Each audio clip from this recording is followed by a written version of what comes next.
From the East Coast to the West Coast, we are everywhere true crime is. We are asking for the public's help. We are searching in the woods. We are doing what it takes here on the Bullhorn Betty channels to find answers to the most alarming cases we have been watching on the news. I can tell you personally that I have traveled this entire country seeking these answers and bringing that content right here to you here on the Bullhorn Betty channels and Bullhorn Betty Crime Stories. We are happy with the work that we've done. We brought many answers to the public, and we have defied mainstream media in our pursuit of the truth in these cases. We will continue to work, we will continue to fight for these victims, and we will continue to tell their stories here on my channels. Welcome to the Bullhorn Betty brand of channels and the Coffee Club.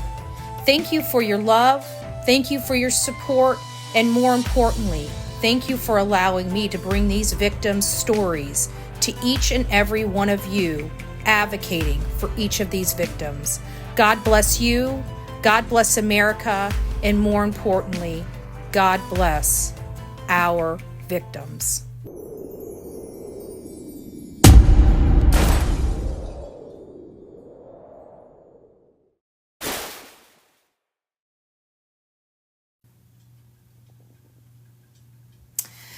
Well, good morning, my beautiful TikTokers and coffee clubbers up in the house this early morning on Friday. TGIF, I'm Bullhorn Betty.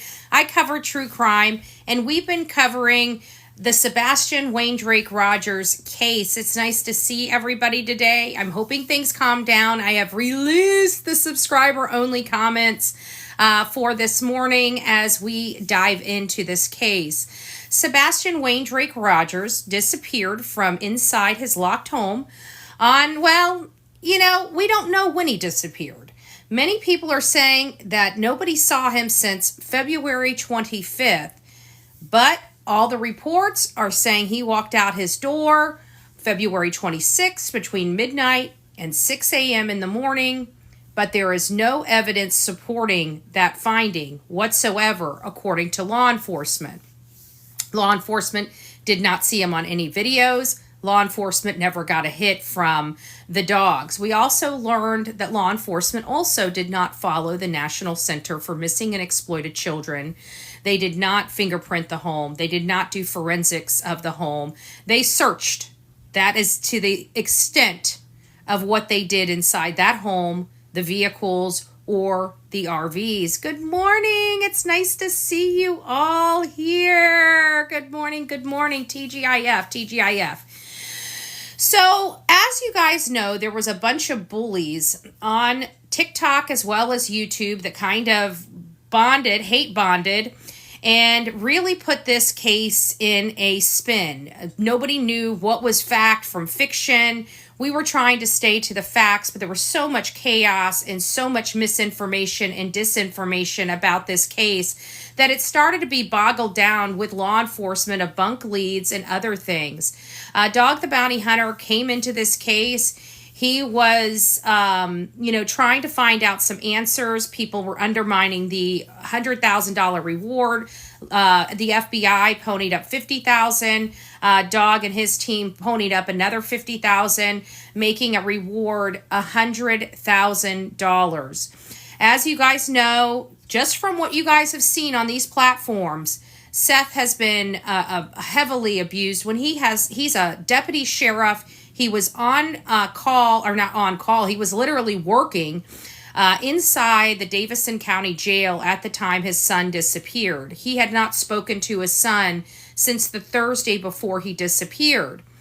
And he was going to be getting his son full-time starting at summer break, and he was going to be living with him and doing school from his Montgomery residence. This has all changed. So there's been a lot of people, again, inserting knowingly false information into this case to either make me look bad, make Tony Mathis look bad, which is the national spokesperson for Seth Rogers, make Seth Rogers look bad. And anybody that came to help in this case, they were physically attacking by phones, by threats, anybody and everybody, including me. We know where the threats are coming from. We know who the bad actors are, and they're the same bad actors from case to case. However, we have a national person here that comes with a huge legal team that will not put up with this nonsense that is going on. It is unlawful to be doing, and they put enough codes in those letters. Those letters have been... at least for me, I have not personally seen the letters or the injunctions, but I've heard they have been described. They were also on, well, we know that they were on Court TV yesterday, and I thought they did a really good job on the Court TV. Seth's audio and his computer went down, so he was not able to stay on there. He was only able to call in at the last ending of the show, but it was really good, and I hope you guys... take an opportunity to find out what was said. At the end of the day, it seems like there is a turn. We know Dog the Bounty Hunter, when he first got involved in this case, he felt that Sebastian, this was a custody issue, and Sebastian may be at somebody's family's home or something to that effect. Well, yesterday, for the first time on Court TV, we started hearing some of the fruits of their labor. We know that they have intel, and his belief is starting to be modified, where he feels that it's possible that Sebastian's not going to be coming home safely. Again, these are just his investigative type of work, and this is what we don't want to hear, obviously. For the obvious reasons, we want to bring Sebastian home and bring him home safely. However, we all know that Sebastian has been gone a significant amount of time. Nobody has seen him or heard from him, and even law enforcement is perplexed on how he could have left this house. We heard he left this house barefoot. If he left this house barefoot, there should be scent from the dogs, or scent that the dogs can track. There was none.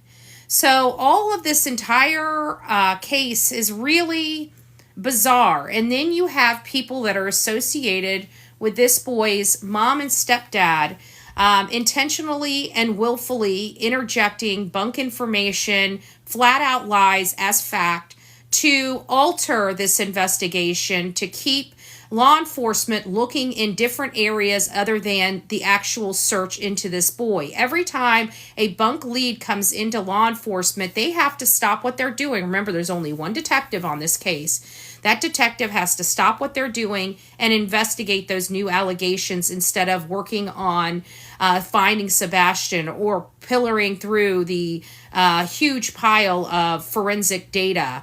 There's just a lot that goes into this. I also wanted to let you guys know on my YouTube channel tonight at 8 p.m. I have an exclusive interview.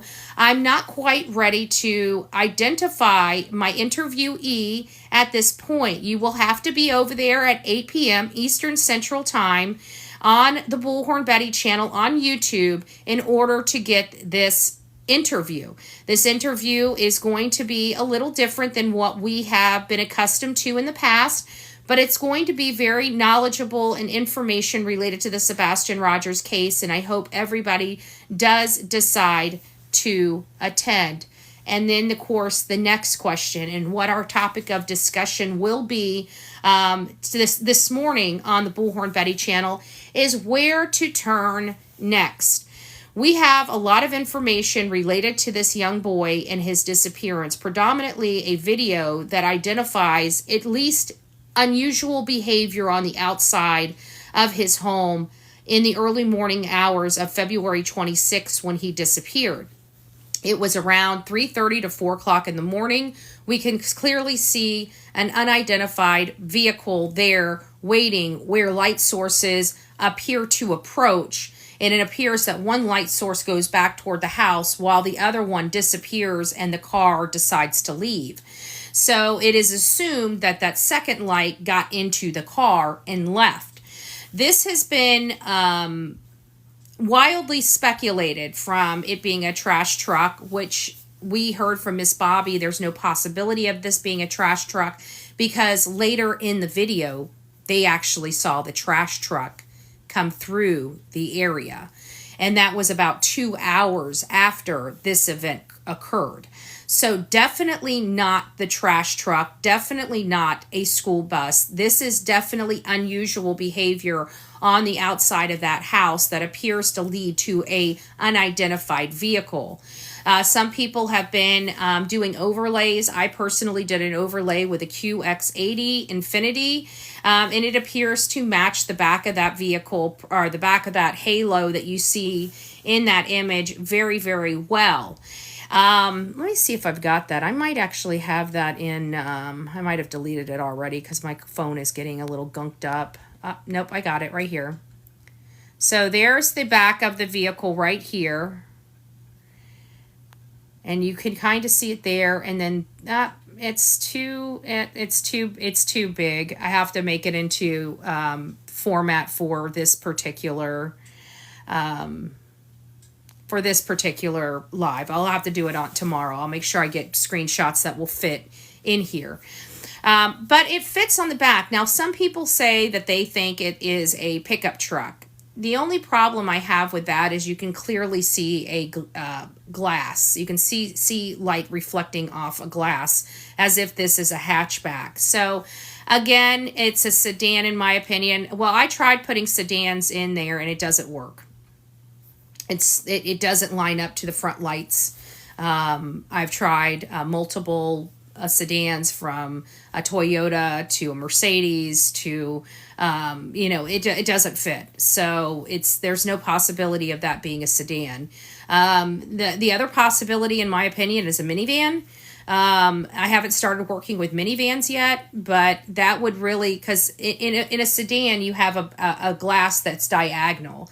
So this is not. It's kind of beveled like this. Sedans, if you go back, if anybody has a car here, you can check yourself. Go to your back of your car. You'll see it's kind of angled. And then it has your trunk. So there's very distinct designs on a sedan that's not fitting in the overlay properly for the image that we're seeing.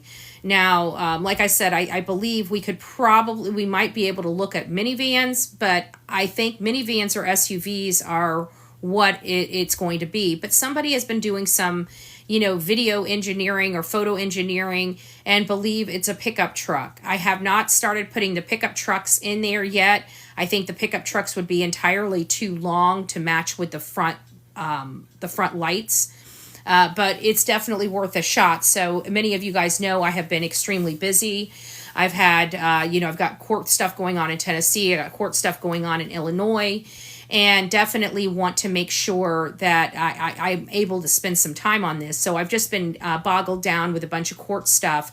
So now I'm getting it back into this thing and into this case. We're going to be continuing right now, going back to the beginning. The last time on our YouTube channel, we stopped at right around March, I think it was March 5th was where we're at. So we started from February 26th. We started reading all the reports coming out in the Sebastian Rogers case, everything verbatim, the way it was written. And what we had learned is that, at the beginning, the whole cavalry came in. And of course, they believed the mom and the stepdad. There was some type of change that happened. And I think it was related to the search for Sebastian, because he allegedly left the house without shoes on, yet the dogs couldn't pick up his scent, couldn't track him anywhere, and could not track him from, I can't remember exactly, I think they tracked him maybe out the front door, and that was it. From the front door on, there was nothing there for him. And that was a little weird, because they didn't even have, unless they took it down to the front, and that's what identified him taking the garbage can out. But there was a scent of Sebastian around the house, but that it never went past the house, from my understanding. And of course, we did hear about a dog following a scent from behind the house, And it appeared that that dog was literally following the flashlights or light source that we see cutting through the back of their house and out into the common area, into that unidentified car, and the unidentified car leaving and going down Kellen as if it was going toward the construction area. So you have to look at that as a possibility of the dogs were tracking whoever those light sources belong to and the vehicle that left that area. That is the only thing I can think of, because when I look at, say, Gray Hughes, which I'm not a fan of at all. He's a pompous womanizer, in my opinion. He doesn't treat women well. I shouldn't say a womanizer, because I don't know if he has, issues or not. But I'm not a fan of him. Okay, I'm just not a fan of him. I've listened to how he's talked and how he talks to women, and I don't appreciate it. But he does good work when it comes to laying out what is told to him. So he actually spoke with the stepfather to Sebastian Wayne Drake Rogers, and the stepfather explained the path of travel for the dogs. So Gray Hughes was able to plot that description on an overlay of the neighborhood, and you could clearly see the dog's path was the exact path of the lights that Nick Barris had released to the public.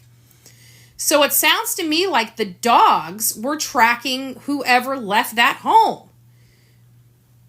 And they went over to the pond, or the retaining pond, and this dog jumped into the retaining pond. There was a resident of that community that was with that dog handler and the dog as they were searching, and actually witnessed this dog lunging into the retaining pond. This is the same retaining pond that had feet print near it, which made people believe that Sebastian had went that direction because of the footprints. But we don't know what size those footprints are. We don't know who they belong to.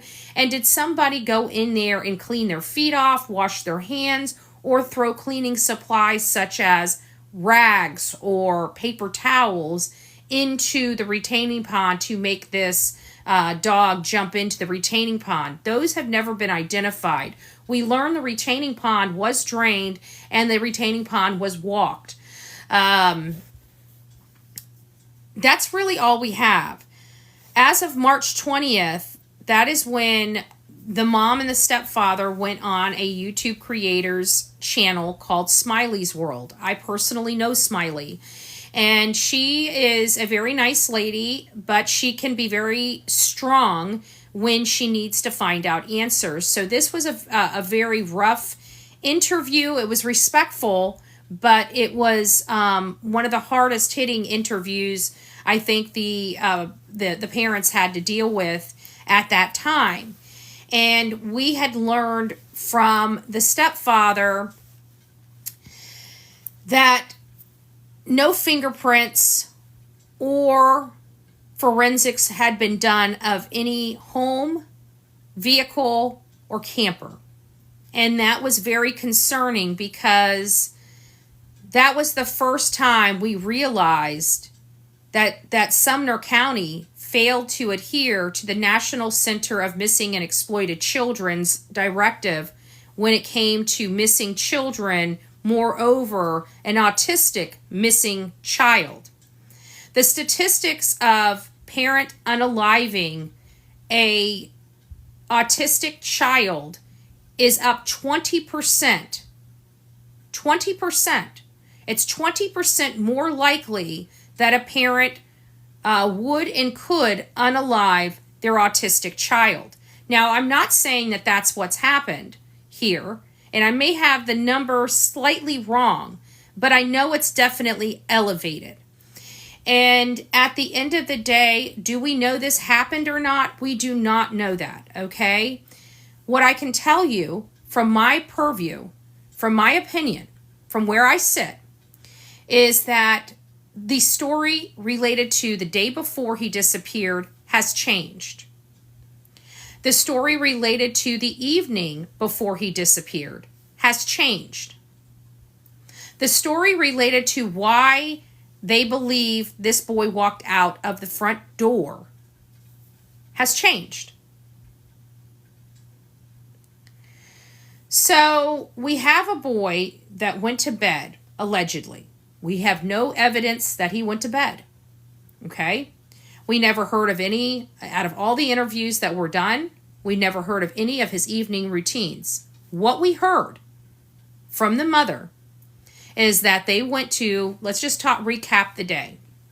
Okay? They got up. Fun fact, she made breakfast. We didn't find out about this breakfast until March 18th when they were on Chronicles of Olivia interview. The breakfast was never brought up in any of the interviews prior to March 18th.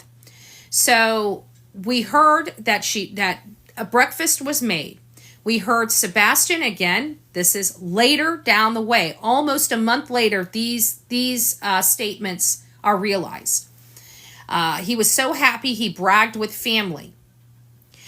Around 11 a.m., they went and picked up a cousin. Again, this is all March 18th. What we learned when these interviews were initially done is that Katie woke up at 6 a.m. Her son was gone. Within 3 minutes of searching the house, she called her husband. Her husband said, look here, look here, look here. And then he immediately called 911. There was no reference of this child taking out the garbage. There was no reference of this child or the mother driving around the neighborhood or going up to the school to look for him.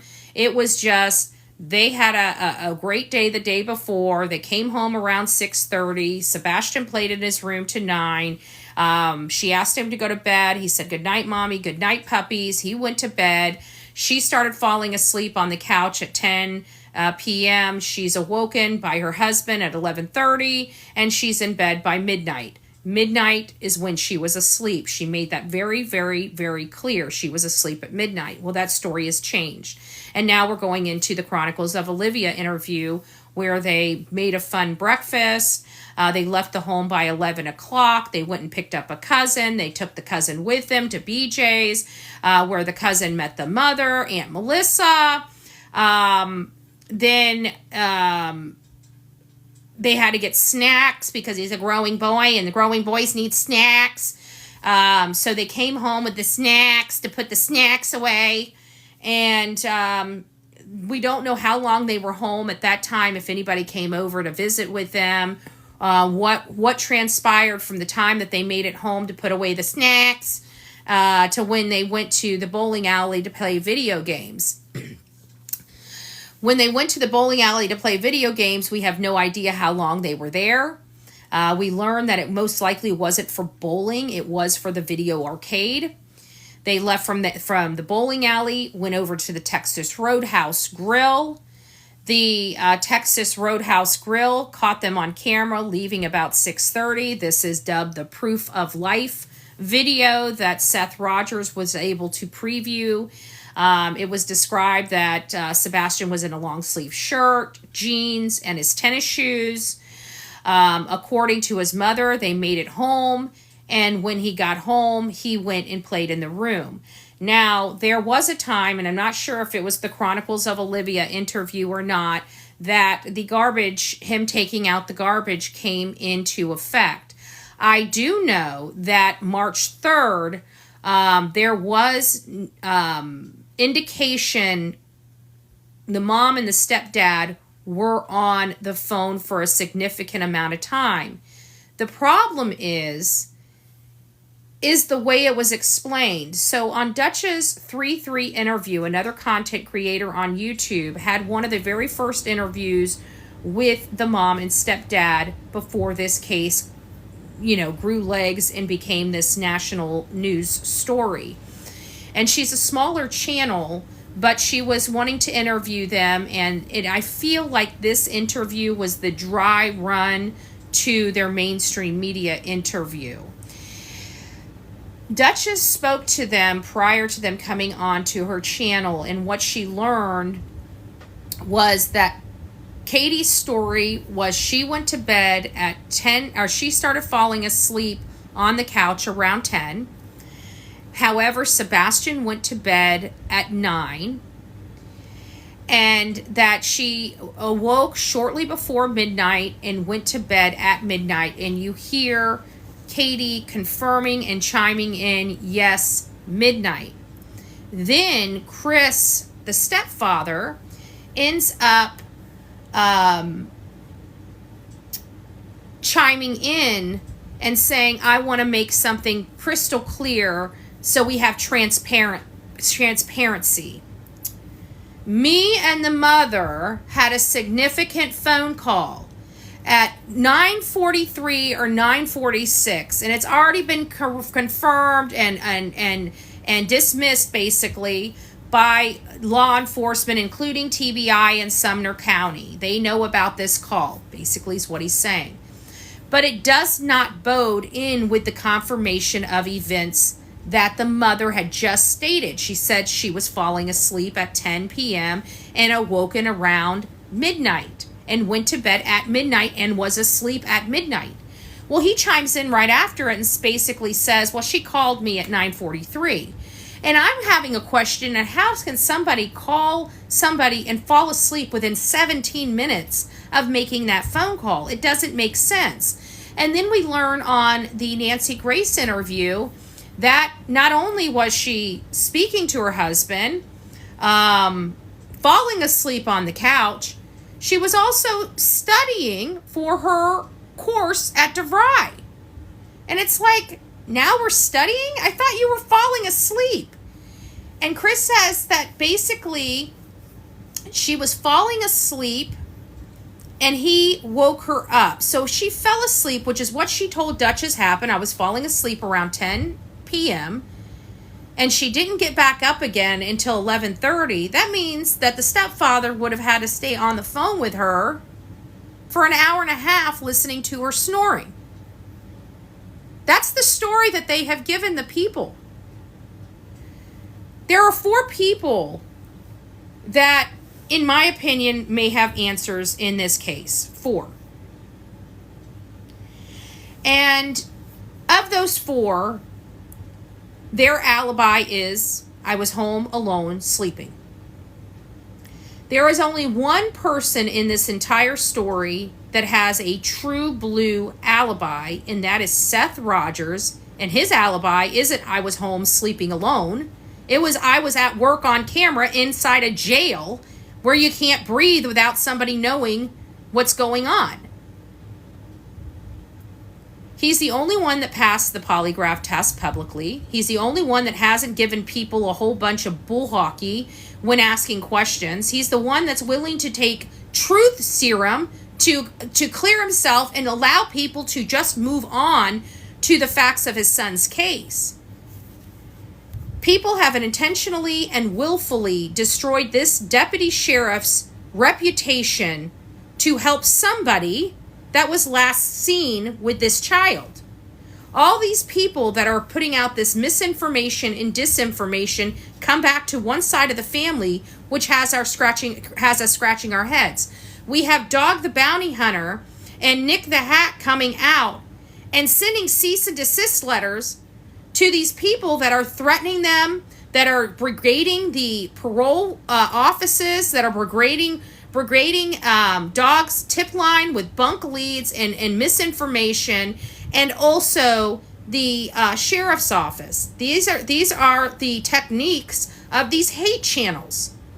Well, they're unlawful techniques. And so now their huge legal team, which comes with some pretty heavy-hitting attorneys, have said enough. They've watched this stuff unfold. They know who the problem people are, and they have executed those cease and desist, as well as attaching a proposed federal injunction to those cease and desist letters. I will let everybody know here on this platform, Bullhorn Betty has not received a cease and desist letter. Okay?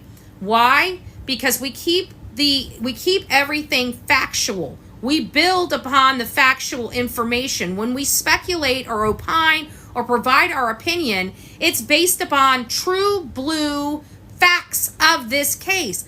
I don't care about their divorce 8 years ago. unless it's a direct result of why we're here today. But it's not, it has no bearing. The divorce was over, custody, the allegations were not founded by court. They didn't even give Seth's child support. They split custody, equal custody between the parents. If that doesn't show you there was no finding of the court to those allegations in the affidavits that everybody splattered all over the place, I don't know what will. But they had joint custody of this child. And that's been a joint custody of this child for years. So if there was an issue with abuse, why wasn't that raised beforehand? Why is all of these CPS reports always going back to the house that he was staying at with his mom and his stepfather? So we have CPS going to that house. We have misinformation campaigns coming from the people that they're associated with. And we have their story consistently and constantly changing. And moreover, this was the last person that saw this child before he disappeared. Mama of 3, I would like you to produce your receipt. I would like you to produce your receipt on that. Because when we had somebody look into it, they said there was no reports that could have been found. We found several reports, but none for him. So I'd like you to produce that. Besides spreading around misinformation because you heard it somewhere, I'm going to ask you to start producing receipts for your allegations. That's how we roll in true crime. We just don't say salacious stuff without any proof. So that's where the problems are coming from, because people are just spitting this stuff out with not a scintilla. And I don't blame you for it, because I know you probably heard it from Yahoo. But we need receipts. People can't just say this happened and you guys just believe it. I mean, these people are willfully and intentionally trying to thwart an investigation. When you hear this stuff, you need to ask for receipts. Please, I'm asking you, don't just believe anything and everything that comes out of people's mouths.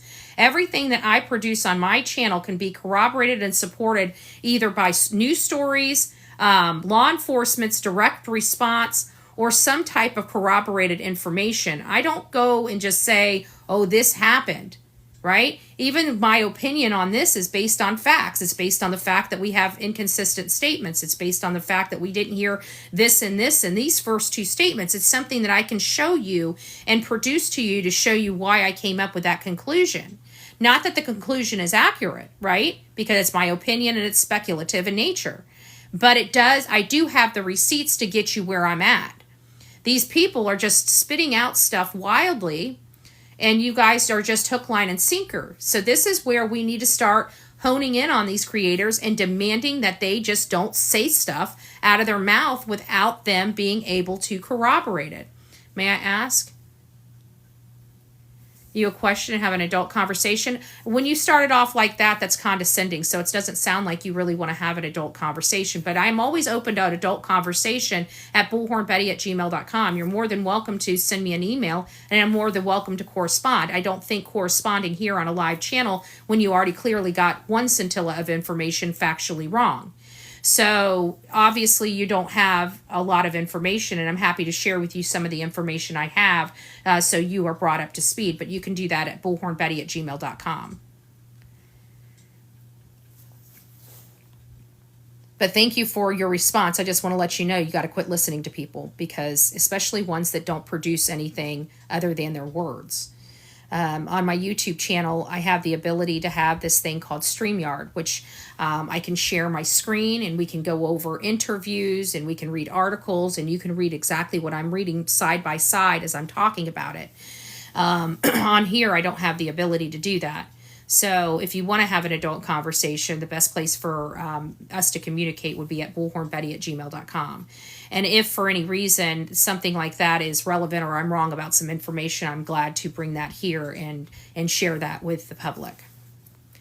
You are having an adult conversation. All you did was ask for receipts. That validates the statement. Exactly. And usually when we start holding people's feet to the fire, what ends up happening is I am insulted. You know, I got bad hair. I'm a bedhead Betty. I'm a battery Betty. I mean, you know, I can't. mean, it just, the goalpost always changes when they don't, when they're on the wrong side, even with the timesheets, right? These people, I shut these people up and they still wanted to double down when they knew they were wrong. That is wrong. When legitimate receipts come out that disprove your statement, you should own up to it that you were wrong and misinform people. It shows that you have integrity. It shows that you have character, and it shows that you have class. But many of these content creators can't acknowledge that they were wrong. Nobody can ever just say, I was wrong. They have to double down because they're too busy worrying about being embarrassed on their channels. I don't consider it being an embarrassed. If I'm wrong, I'm wrong. And I say that all the time. This is how I feel. Should new information come that takes me off of this theory, this is my theory and here's why. So we have to get back to that. Also, I wanted to give a big shout out. Oh, and there's another thing with all the bullying. Because 2 content creators were inside the courtroom the day that I was not there. And they decided to go on their live streams and talk about what they heard inside that courtroom. I made a statement on my live stream, something like, I need to go back and hear what the mom said. And they took that as if I had somebody in that courtroom recording. I don't know very many people in Tennessee, let alone people that I would reach out to break the law, which I don't break the law, as you know, and record a court proceeding. I was talking about 2 content creators that described what happened at that court hearing that I was going back to review to see what the mother had said. Do you know they wielded a campaign against an innocent family that just happened to be in the court to take notes and to hear what was going on? I don't, I know who they are, but I don't have conversations with them on the regular. I go to their channel here and there. I am supportive of them, but I don't know them like that. And these bullies and bully channels got in their sick brain that this loving and sweet family was illegally recording the court proceedings and started to badger them and send them horrible emails because their sick frickin' brain thought so. And when I was referring to it, I was talking about going back to the live streams that these people were describing what happened so I could hear what the mom had to say. This is the kind of nonsense that goes on YouTube streets. And this family has an autistic child, just a very caring, loving people that just really want to advocate for Sebastian, and getting bullied for something they didn't even do. Like, I've got no respect for a lot of these creators on here because they've got sick brains. And their brains tell them, and just because their brains tell them one thing, they act on it. Without any one scintilla of fact. And so I've made a community post on YouTube condemning them because they're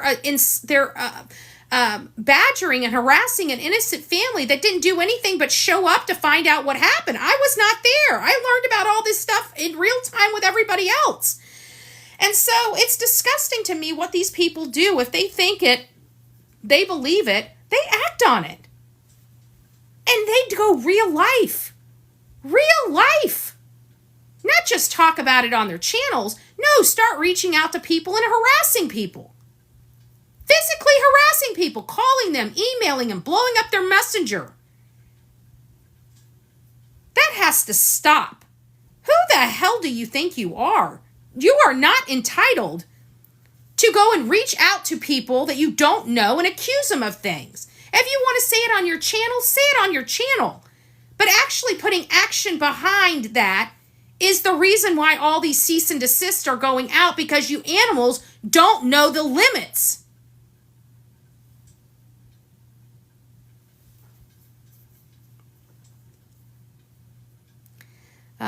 Due to everyone lately being found within 5 miles, do you think they need to be...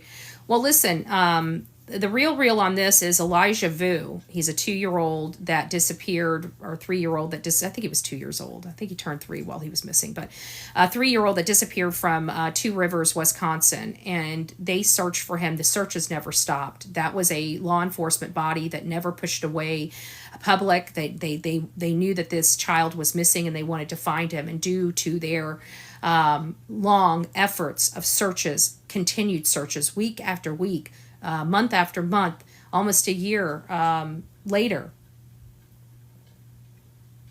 he was found. But here's the kicker.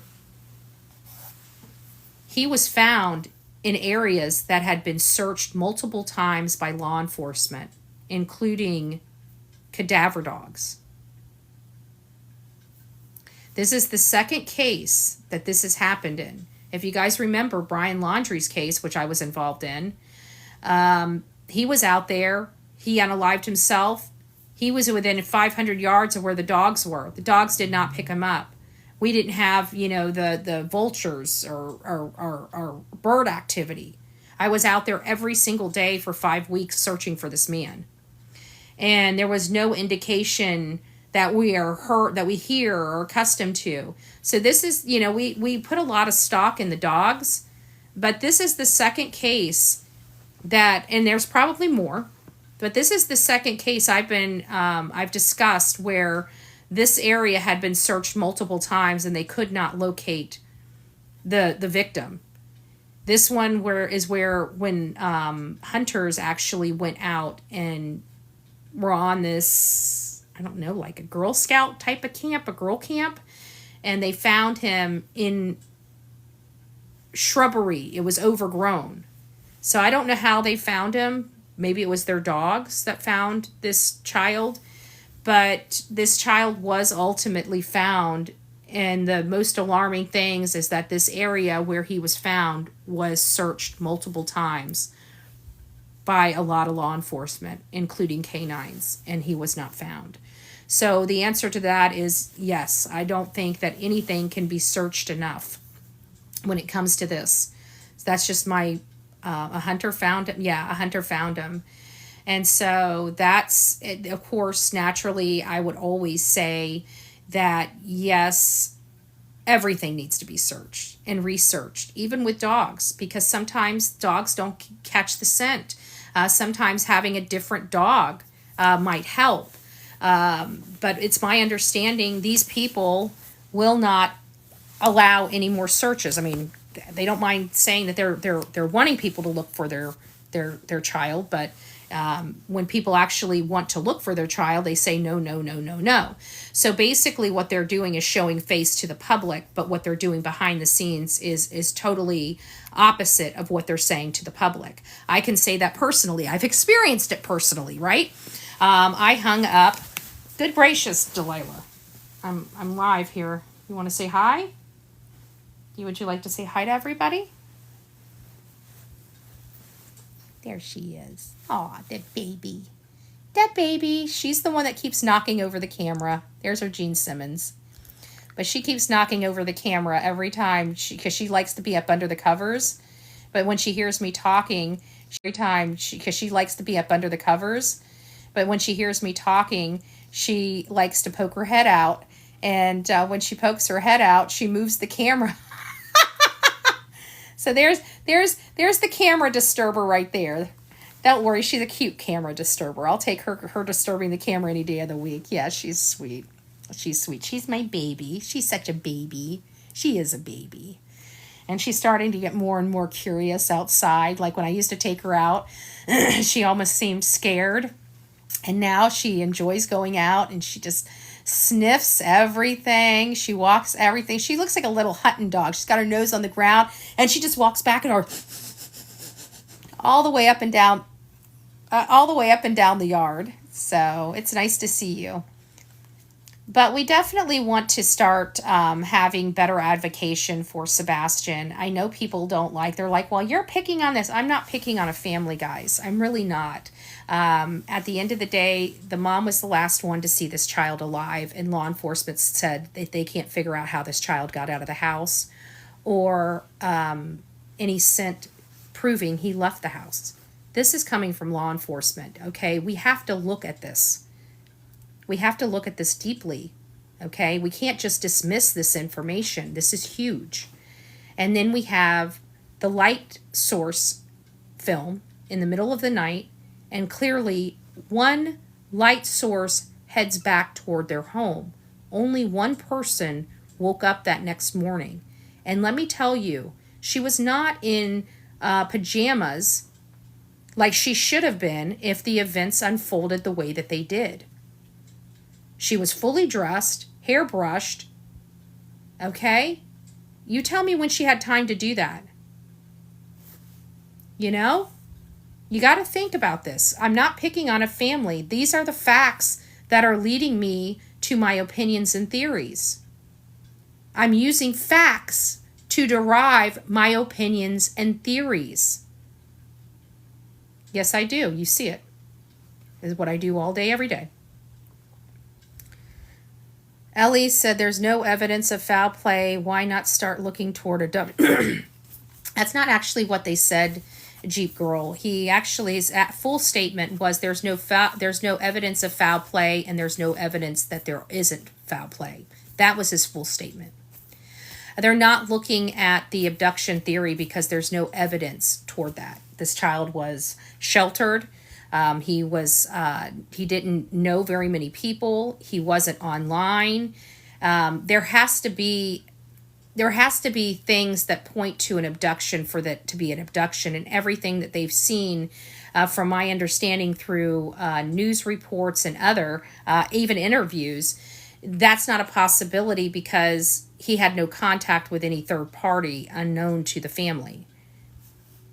So even the statements from the stepfather is, when I turned this stuff over to law enforcement, they couldn't believe how clean it was. Well, that was his statement. So I think they did look at the theory of abduction, but it doesn't hold water, is the issue. So I don't know. That's definitely something that I'd love to ask about, but we can't because law enforcement will not provide anybody any information. And I'm pretty sure it has a lot to do with the fact that they're not following the National Center for Missing and Exploited directive. They thought they were dealing with a child that ran away from home. I think they know now they're not dealing with a child that ran away from home. And so this has went into a criminal investigation. A child has been missing and has not been seen at all in 7 months. Not a hide nor hair. We've had people call in, but they have sourced all of those calls and found the people and spoke to them, and none of them have been Sebastian Wayne Drake Rogers. So that means that there has been no sighting of Sebastian Wayne Drake Rogers of any kind since February 26th at 6:30 at night at the Texas Roadhouse where he was with his mother. That's it. Nothing. That doesn't happen. There are so many cameras in and around that neighborhood that somebody would have gotten a shadow, a figure, something walking. Nothing. The only thing it picked up was the lights and the car.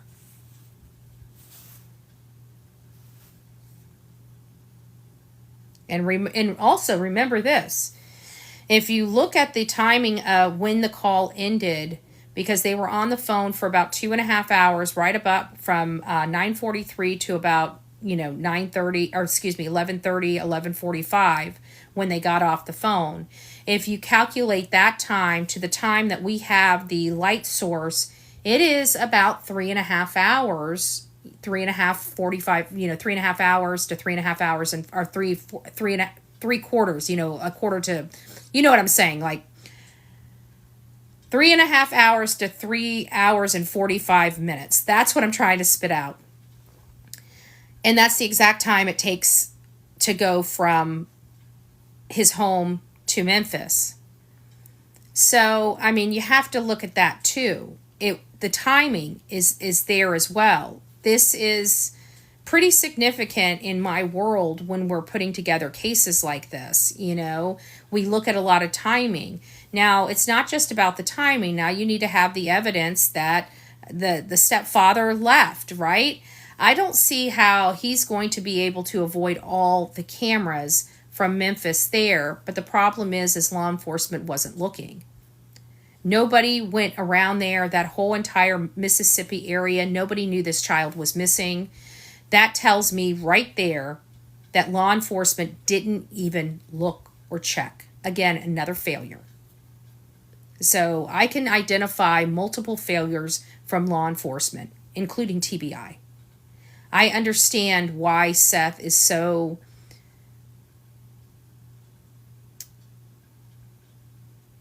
is not confident in TBI or Sumner County. I can see exactly why he has those feelings. He is a deputy sheriff. He expects better from the, blue. At the end of the day, he's one of them, and they shit on him. Excuse my language, but that's what they did. No forensics.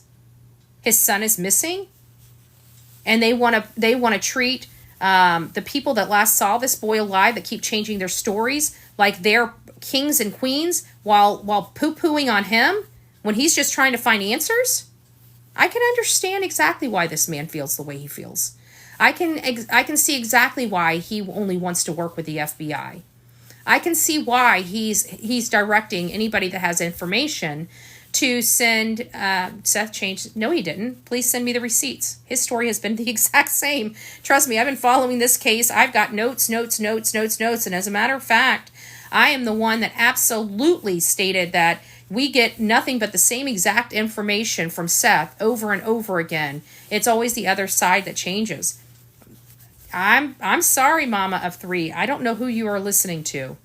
I really don't. Maybe you need to be over here a little more, because we show. I hope you go over to my YouTube. I have a whole playlist for Sebastian Rogers. You might want to look at that, because we only deal with what we hear from law enforcement, what we hear. Now, do I think the mom and stepdad have a lot more information that they have not revealed? Yes, I do. That is my opinion, but it's based upon the fact that the stories have changed. And I can identify from one interview to the other what has been added, and he changed it about the internet slot. I've listened to the interview. No. What had happened, let me clarify, if you're talking about the whole internet. Chris and Cathy stated that they do not let their child on the internet at all, that none of the parents, they have all agreed that none of the parents will allow the internet. Seth stated that he has allowed, with him playing next to his son, to get on the internet to play with his friends. That's what he said. So it was one side that said, no. And it was that side that said, well, he doesn't play on the computer, and that's true. He does not go on the internet to he doesn't have internet in his room, so to speak. But yes, his father at his father's house does allow him to play video games with him on the internet with him there. So, and that has nothing to do with his timeline, though. That has nothing to do. See, you're also playing word salad here too, Mama of 3, and here's why. Because you're talking about something that's insignificant to February 25th and February 26th, where timeline information that the mom and stepfather have provided has been changed and mutated over the time. You're talking about something that's like way down the road related to the internet. The internet is not a significant thing. In part, it could be, if he was on the internet a lot, it could imply maybe he had access to somebody, getting into his account or whatever. But that's not the case, in my opinion, because he was on the internet with his father playing, Dungeons and Dragons or Minecraft or a number of whatever games that they play, Mortal Kombat with Seth's friends. So I think that's like apples and oranges, in my opinion. It's apples and oranges. So just my opinion. I think it is at both houses, in my opinion. Well, if there was, then there will be ISP data, and it's very easy to subpoena the ISP data. So that will tell them what type of activities were going on the internet, how often and when. So again, that's not stuff we will have access to. So I can't form an opinion on that other than there may be some things different on their subpoenas through Google or their ISP, their internet service provider. That would be the best source for law enforcement to find out what true activity was happening on their internets at their houses. So, and I know that they don't need to do any legwork for that. It's just typing up a subpoena and having that sent to them. That is why Ellie's Seth's electronics could be abduction, in my opinion. But they have all the electronics. They've had plenty of time to review the electronics in 7 months. It doesn't take that long to do whatever they need to do on the back end with the electronics. And if they're not screaming that there's a possibility of an abduction at 7 months, then they probably eliminated that as a possibility because they've had all the electronics. Just a thought process. And I can tell you that what makes me so upset with the lack of forensics in the house is because, the forensics is what takes the absolute longest. And some of that forensic testing won't be back for a year. Okay? So if they didn't start that right away, and I've looked at everything online and they said in a missing person, if the missing person is not found, that should be taken care of within the first 3 months. The first 3 months. We've got no evidence that law enforcement has done anything related to forensic testing of the vehicles, the home, even Seth's home, right? They didn't even forensically test Seth's home.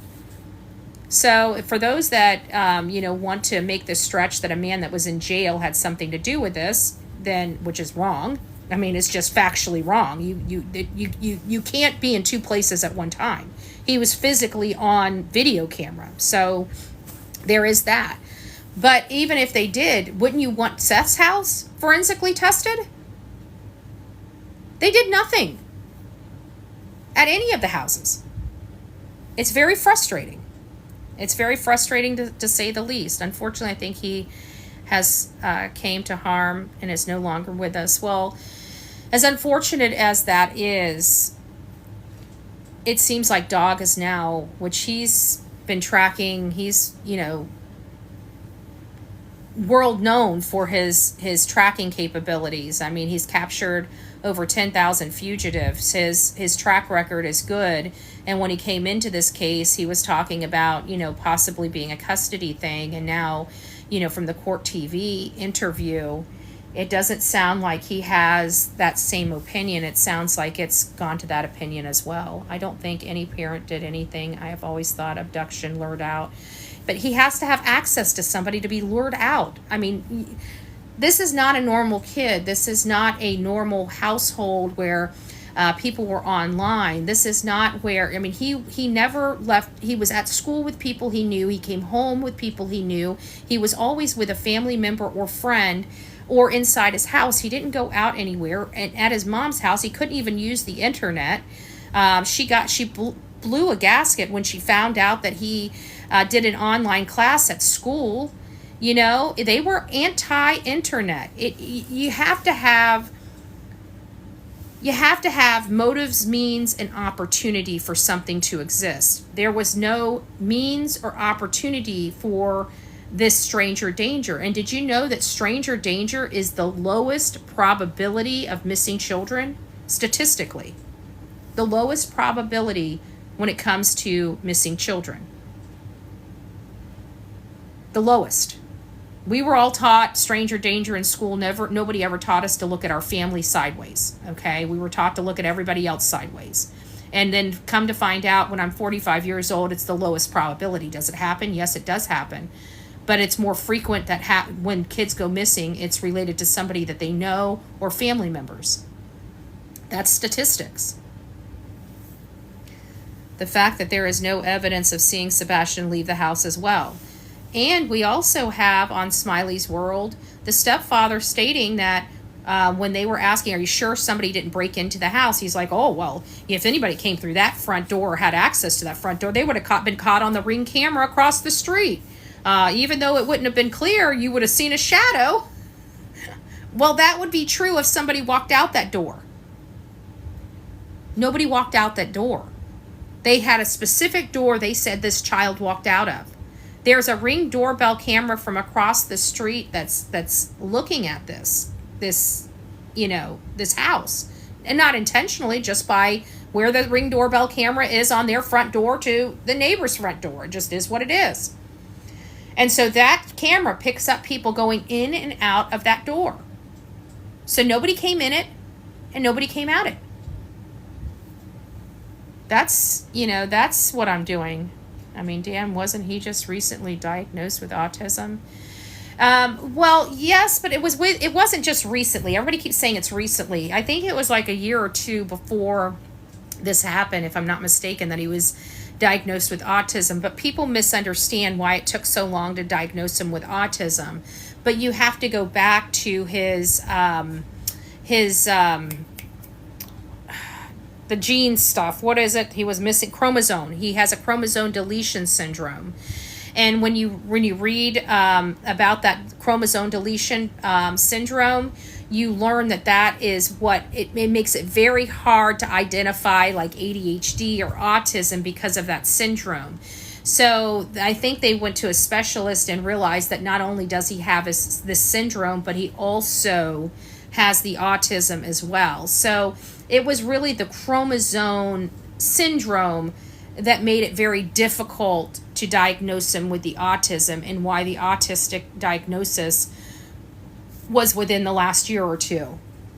I just wanted to clarify that, 'cause we did a lot of research and I talked to some people in the field and they kind of explained it to me. We also did a one on Sebastian's brain, where I actually brought found some articles and some videos related to his specific syndrome, as well as the autism, and how it was even the fluid on his brain, why they wouldn't let him have, major activity, because he had fluid on his brain. His brain, if he had to be careful with his head, because he could hit his head just right and it would unalive him. So there were some things going on there as well. They have to check to see if it's medicated. They've already been doing that. That was in the last interview with Dog. No medication has been filled. No medication has been filled. Months before they said he was missing, parents should be... Well, we do have the proof of life video, Linda, that was from February 25th, the day before he disappeared. So I've listened to Peter Hyatt. He's well known. Jennifer Coffindaffer is well known. I've been listening to, what was the other one? The brown lady. There's a few people I've been listening to when this thing came out, and they were really big back in the 90s and early 2000 on all the court TVs, all the law and stuff like that. And they believe something happened to him right about the time that 943 phone call came in. So it sounds like something happened inside the home. This is their theory. This is not a fact. But basically, they feel that something triggered the very long and lengthy phone call. They tried to imply that this is something that they do every night, but if you listen to the way Katie explains it, it's not true, because she kept contradicting herself. She kept saying, well, we'll eat dinner, to make it family. But one time she'd say, I'll wait until after Sebastian goes to bed to make this call. But then on the very next line, she's like, well, we do this during dinner time. And it's like, they just keep... Any question that's asked to them, they just change their story to fit the question. And that's a red flag to me. And people need to pay attention to that, because a lot of people are attacking a man that really wants to find his son that had nothing to do with this, while helping the people that can't even keep their story straight. There's no good excuse for that, okay? We need to have people, if they're going to make some salacious allegations, we need to hold their feet to the fire and demand receipts. Also, on a side note, I just wanted to tell you, this is a package that I received. We have Granny's Homemade Soap. Granny's Homemade Soap. I will be distributing it when I go back out to Sumner County for October 10th. Look at that. So if you guys would like to get your Sebastian soap, I love it. Oh, it smells so good too. I love it. If you guys would like to get your Sebastian soap, Granny's Homemade Soap. Granny's Homemade Soap. I think you guys can find that. I'll find a link for you guys if you're interested. It's it smells amazing. It's really good. And what a great way to honor Sebastian. We're also doing Lighted Up Green. This is where everybody's getting green lights and decorating the front of their home. So at night, people are honoring Sebastian. This is what worldwide. We have people in Ireland.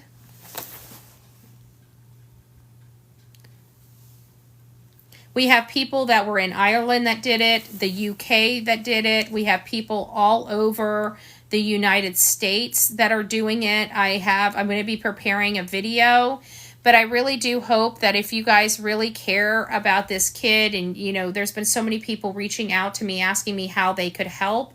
I do have some suggestions that came from one of our subscribers, but some of the simplest ways you can help or just give back or just honor Sebastian, get a green light bulb. They're not very expensive. I just got some solar stuff because I don't want to be using the electricity, right? I don't know. That's just how I am. I'm cheap. So I went and bought solar lights, all green solar lights, and I've got to decorate the outside. I've already got part of it up, but the string lights are going to take me a little longer, and I've been trying to push out, legal documentation. But a lot of people are really going out of their way to light it up green, and that's really something beautiful that each and every one of you guys can do. And it goes with Halloween, and it goes with Thanksgiving and Christmas. So you could literally leave it up. Another option is, let me see what this one. Oh, and this is from one of our subscribers, Freebird. And Freebird says, I follow you on YouTube. I love what you do. I was astonished by one of your videos where you are putting up flyers and they were being torn down. So I came up with another idea that would prevent flyers from being torn down. I wanted to help in some way and was unable to do what you do. So I'm sending out 100 Sebastian flyers through the mail to certain area neighborhoods and businesses around Tennessee. I thought maybe you can tell your followers they can do the same if they want to help. The more mailers, the better awareness. All you need is a printer, envelopes, and stamps. Maybe you can make a PDF flyer for us to print out. She made, he or she made their own. But I thought, wow, just 100 of those,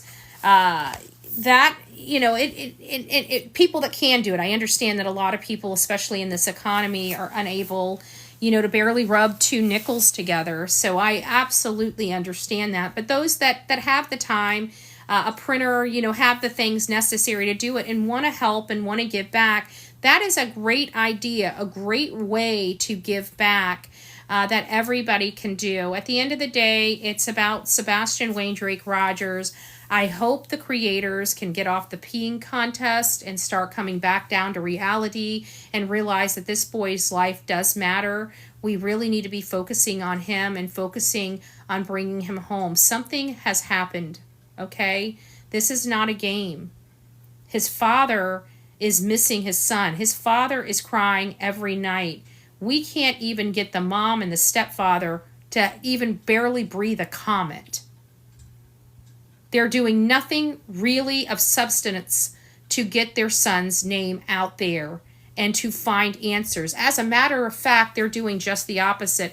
The last time I heard the stepfather state something, of course we want, all law enforcement to focus on us, but we know that there's other children out there that need their focus as well.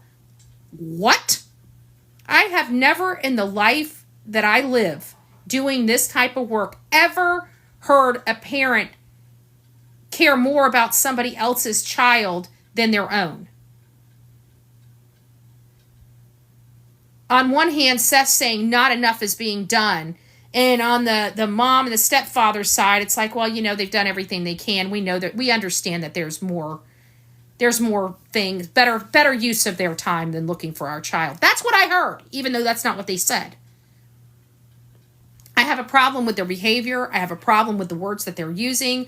I have a problem with them just wanting this to go away and be swept under the rug. These are red flags. Mamas don't act this way. I got too many mamas up in here right now. You cannot possibly convince me that this is the behavior you'd be acting if you were a mother, if your child was missing. Even the haters that are in here that are in the bushes. You cannot tell me that this is how you would act if your child was missing.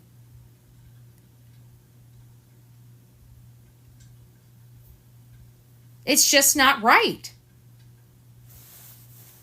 I'm dealing with Layla Santanella's case, and her mom is going nuts, and Layla was 20 years old when she disappeared. No matter how old you are, you're still your parents' baby. Doesn't matter what do you think me at 45, I'm still not my mama's baby? I'm still my mom's kid. You think she looks at me like a 45-year-old woman? No, she looks at me like still a 15-year-old child. When she was over here, I'm so used to being alone, right? And my mom's over here, and I can't remember what I'm looking for. And she's like, would you like me to do this? I'm like, Mom, you are too overly helpful. It's annoying. Because she's still, because I'm still her kid. I keep forgetting that. No matter how old I am, I'm still my mom's baby. I would be camping out at the police department. Yes. Yes. Exactly. So we can't sit here and apply and not apply the same standard we would apply for ourselves and say, oh, well, it doesn't apply to her. Okay? Especially when we see no help with searches, out shopping for motorcycles, running away. I mean, really? How many of my moms in here would literally move to a different state, leave the residence, and go to a different state in the literally the heart of a major search effort? How many of you women would actually have done that? Please raise your hand.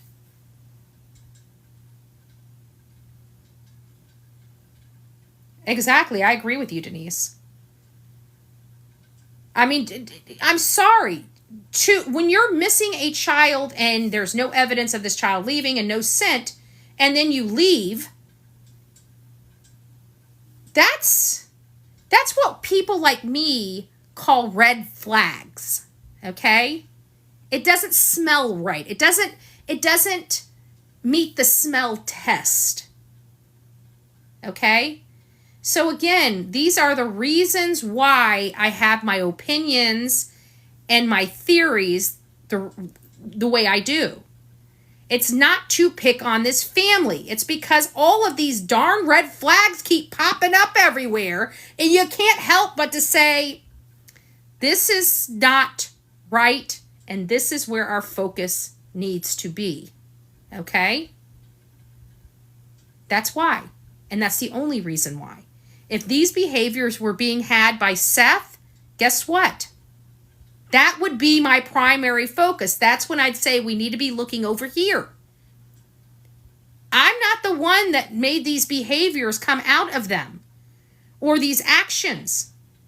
I'm just looking at them and saying, these ain't right. This is something we need to look at. These are what we dub red flags. And how can we find a person that's missing without determining how they got gone? So again, one of the reasons why I'm focusing on the last person that saw this child. These are the reasons. You can make the stretch mama of 3, but I disagree. We're focusing on what made this child disappear from February 25th to February 26th. He was at jail. It doesn't matter your opinion of what kind of father he is. It doesn't matter. What matters is he responsible for this disappearance? And the answer is no. Do you understand that I would work with drug addicts if they're innocent? I don't pick and choose what family I work with based on whether they were a good parent or not. It's whether are they innocent and are they willing to do anything to find their child. He could be the worst parent. I mean, look at us with Harmony Montgomery's mother. She was a freaking drug addict. She had left her child. She didn't even try to look for a child until she sobered up, which God bless her for sobering up, whatever. But she was a horrible parent. Do you think that we did not work with her because of her background? No, because the only requirement for me is, are they responsible for this or have any hand in the disappearance? I don't care about their personal issues. I don't care about their dating prior to this event. I don't care. It's whether or not they have anything to do with the victim that I'm covering. It doesn't matter about my opinion on their parenting styles, or whether or not they had affairs years ago, or if a parent lost their cool in a divorce case. Those things don't matter to me. You know what does matter to me is the custody case in New Mexico, because information leads us to believe that that might be part of the motive. That's the only reason why I'm looking into that. We can't sit there and say that their divorce 8 years ago has some type of a bearing on what's happening today. It doesn't. It doesn't. I know, Mama of 3, you're just going to have to acknowledge you're wrong. And you're probably you're probably a stubborn person. I can tell just by your comments in here. But you're wrong. And I'm sorry, but you are wrong. And your information is flawed. And it's not supported by fact. It's just not. But again, you wanted to have an adult conversation. Please send it over to bullhornbetty@gmail.com.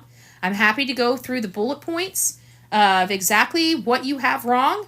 I'm happy to provide you any type of resources or information that I have in my possession to show you the error of maybe you were listening to too many yahoos.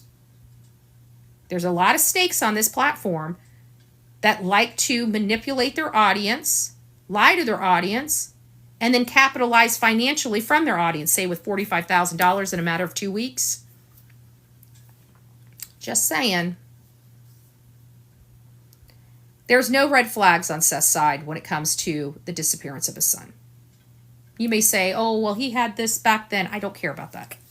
Okay? You're focusing on all the wrong facts. Just my opinion.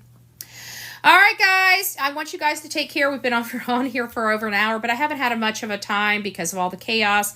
Now that things are calming down a little bit and people are realizing they are crossing the line in their commentary, they need to get back to advocating for this boy and get back to the facts. The facts are ugly. The facts are ugly, but you guys have been duped by these creators for profit. There's nothing I can do for you for that. But what I can do is just tell you that this is where the case is going. We've got Dog the Bounty Hunter in this. Dog thought this was a custody type of interference. It sounds like with Court TV, they're kind of off that. They're making a very big and public push for all the hate channels to stop. You're being broadcasted literally on national TV. National TV about your poor behavior. So now it's time to stop with the criminal activity for these cases and start advocating for this child that needs to be advocated for, or just leave the case. You know, you don't have to be a part of the case. You're choosing to be. What you don't get to do is interfere with it. All right, guys. God bless each and every one of you. Rock it out with your coffee beans out. Don't forget to be fearless. If you see something, say something. An ounce of prevention is worth a pound of cure. And do not forget, tonight at 8 p.m. on the YouTube channel, on my YouTube channel, I have an exclusive interview that you will not want to miss. God bless.